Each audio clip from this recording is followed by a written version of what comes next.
Hey, this is Pastor Dave coming to you with your Monday Mojo this Monday after Easter. Voice is a few octaves lower today after a long and amazing Holy Week and a great celebration yesterday. I hope you had one too. He is risen. I heard you say it. So this morning I got up to get ready for the day and I threw on this sweatshirt, my Asbury Seminary sweatshirt. Back in the late 80s and early 90s, I was a student at Asbury Seminary, and that's where I learned how to be a preacher man. Asbury is a Wesleyan seminary, which means it comes from down the line from John Wesley and Charles Wesley. It was at Asbury Seminary that I learned about John Wesley. I learned about his life. I learned about the fact that he had grown up a preacher's kid and grown up in the church, raised in captivity, as some would say. But as he grew up, he found that his faith was not real for himself. It was not deep. It didn't go deep into who he was. And when it did, when faith took hold in his life, he began to preach in such a way that the church that he grew up in didn't want him in the pulpit. He began to preach in such a revolutionary way that the church said, no, that's just way out there. He began to preach about the revolutionary grace and love of God. And in a church that was more interested in making church members than it was in making Christ followers, he was not welcome in the pulpit.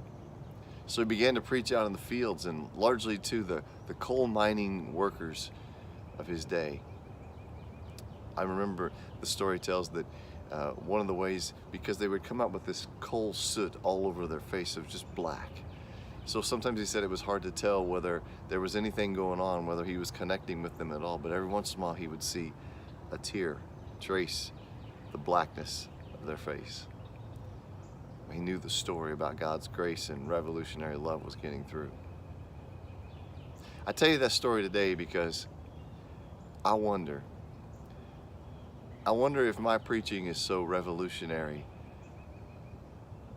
about the revolutionary grace and love of God that it would get me kicked out of the pulpit. I'm not saying that's what I'm shooting for. That's not what Wesley was shooting for, but he was so captured by this idea of God's revolutionary grace and love that he ended up going to where people were. Am I caught by that? Am I captured by that? Are you? Or are we just happy to dwell within the walls? You know, my sermon for this coming Sunday is, so now what? A revolution has happened. A resurrection has happened. The story of God's great, great love and grace has happened. So now what? It's time to go. That's a big word in the faith, go. So I'm just pondering today on Monday after a long week. Would what I say and how I say it ever get me kicked out of the church and ever get me thrown into a field of where people are? Anyway, a little longer Monday Mojo than normal. But hope you have a good one.